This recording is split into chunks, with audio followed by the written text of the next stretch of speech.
Hello. All right, we're going to cover the first half of chapter 12 homework for managerial. So let me share my screen. The first one we're going to do is this is a drop a product line type question. I think this is an interesting question because we have all of the data for all three of our product lines, and we can see it's kind of weird the way they give us the data, but this is the total of these three columns. So like my revenue is from home nursing, Meals on Wheels, and housekeeping. So if we add those three together, we get a sum of 900,000. And then from there, if we look at variable expenses, these three sum 490 and so on. So basically, housekeeping, not doing so good. Okay, we only make 5 grand overall. And the reason why that number is so little is because of stupid housekeeping, who loses $40,000.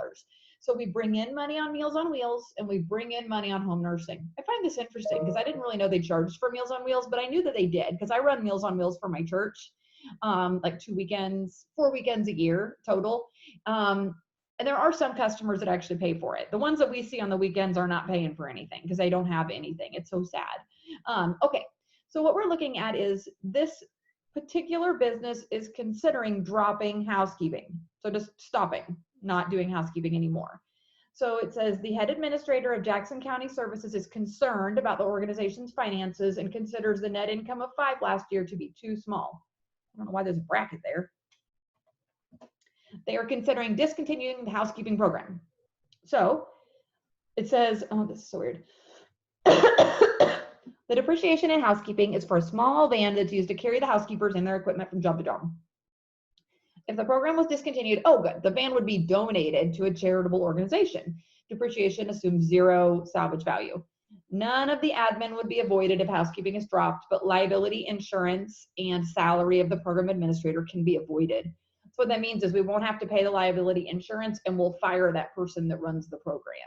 So what I want to do is I just want to go right next to it. I'll like say drop. If we drop housekeeping, then we will get no revenue from housekeeping. We'll have no variable expenses for housekeeping and no contribution margin for housekeeping. Now, this one is one where I could totally understand if you weren't sure exactly what I wanted you to do with this 20,000. But if you followed the guidelines and the notes, you probably assumed that this 20,000 is sticking around. What they're saying is that we're going to continue to depreciate it. We're basically giving it away.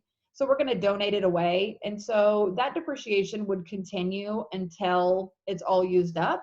But that wouldn't be forever because, again, unless it has some weird useful life that's infinity or whatever, that doesn't really make sense. In actuality, what you would do is you would remove the van from your books. So you would remove van and remove accumulated depreciation. The cash coming in for the sale would be 0 and you'd have a loss on the sale. So the loss on the sale would be at least 20,000. So what we're looking at is going ahead and keeping that 20,000 for now. We don't have to pay liability insurance and we don't have to pay the program administrator salaries, but this 48,000 does stay. So it looks like my total expenses are 20,000 and 48,000. And so if you take contribution margin minus the expenses, you would have a loss of 68. So even if you didn't do this 20,000 right, you still would have said, no, don't drop. Don't drop.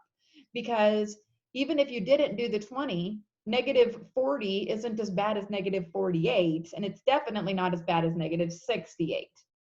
So should the housekeeping program be discontinued? And the answer would be no. It would make us worse off by at least 8,000, maybe 28,000. Okay.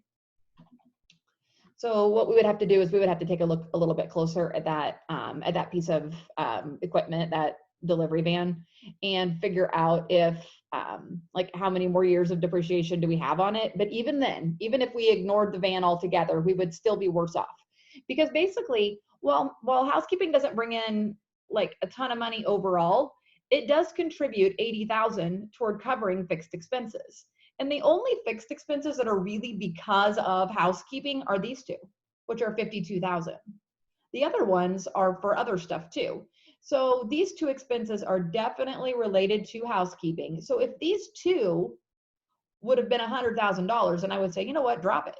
So if this number would have been bigger, this 37 would have been 87, then I've been like, you know what? We can't bring in 80,000 to pay 15 and 87. So that's kind of the theory on this. So let's go to the next one.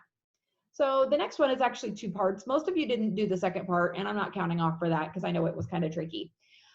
So it says Climate Control Inc. manufactures a variety of heating and AC units. The company is currently manufacturing all of its own component parts. An outside supplier has offered to sell a thermostat to us for $20 a unit. To evaluate this offer, we're going to gather information about how we make our own thermostat right now. So right now we make our own thermostat, and this is what we pay to make it. It's basically $30 a unit.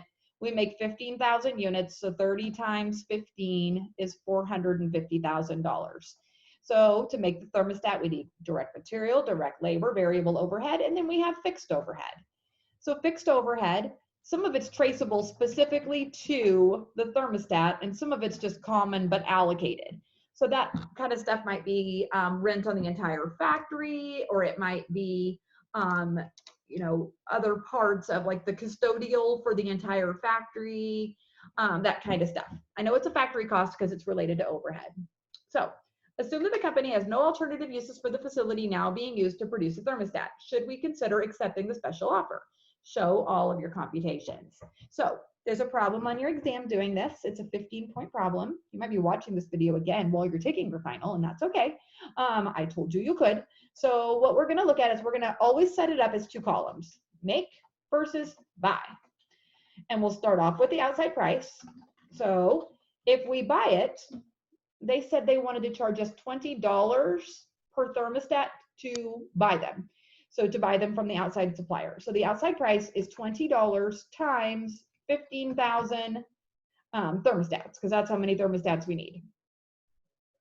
So this is how many thermostats we use. If we just go out and buy them from somebody, they're going to cost us $300,000. I feel like I'm supposed to be putting it somewhere else. Just a second. Okay, I'm going to go here. And I'm going to say make, buy, outside price, because for some reason that was bothering me. Of course it was. 20 times 15,000. If we make them, this is the cost to make. So we can just copy and paste them, or we can put direct material, direct labor, variable overhead, fixed overhead, traceable, and fixed overhead common or total. So the cost to make them is 90 and 120 and 15 and 75 and 150. So if we add things up, right now the cost to make is $450,000.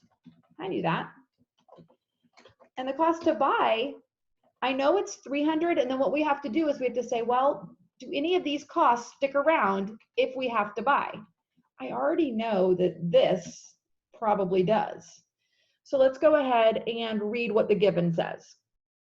Fixed overhead traceable. And by the way, these will almost always be zero, because if you're not making thermostats, you don't need direct material, and you don't need direct laborers making thermostats, and you don't need the variable overhead. So these are all zero.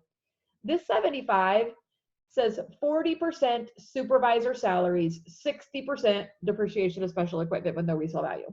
So the 40% of supervisors, if we look at this $75,000, so if we look at this $75,000, 40% of it can be saved because we can fire that person, but 60% of it will not be. It will continue into the future. So 60% of that cost will stick around. And so, and then on the fixed overhead common but allocated, all of that is going to stick around, because this is just costs that are allocated to all of our different products we make and everything. So that cost is going to have to be absorbed by someone else. So I'm going to do this, and it looks like we are better off making by $45,000. Do not outsource. Okay. So answer, make. Okay. So in this situation, the cost to make is $450. The cost to buy is $495. So we are better off making. So literally, if this was a 10-point problem on the exam, all I did was say, what's the cost to buy? And then I took these numbers exactly from up here. And then I just figured out which ones of those stuck around. If you couldn't figure out this part, you still would get probably 7 or 8 out of 10. So you're really close, okay? Down here though, this is where things get a little interesting. It says, suppose that if the thermostats were purchased, then we could use the freed up capacity to launch a new product. The new product would be $65,000 a year of money coming in. So should we accept the offer for $20 each? So what we're going to do is we're going to basically do the exact same thing we did before, except that we're going to add a tiny bit to it. So it's still going to be outside price. And then I'm just going to take this exact stuff. So I'm going to take all of this. And I know that it's a little overwhelmed. Okay. So right now, everything matches the numbers above exactly. So 450 and 495. When we bring in money, because we outsource, the only way we could bring in this extra $65,000 a year is if we outsource. So we could use our freed up capacity. So we have some space in our factory. We're not doing anything with it. We can launch a new product and we can bring in product segment, meaning like net income of the product of 65,000. So what we do is we add a row here and we call it savings. Now, identify that all of these are costs. These are all costs, but this is money coming in. So this will reduce your cost. So now the cost to buy is 430. The cost to make is 450. So what we do is if we save money by bringing in money, like this could be like rent income. If we could use the space and just rent it out to our neighbor and bring in 65,000, then we spend 495 to buy, but we also save 65. So really we only spend 430. So now you should buy. It saves you 20,000. So, all right, so that's it for that. I will do the rest of that homework for you for the next time, and I hope you guys are doing well. See ya.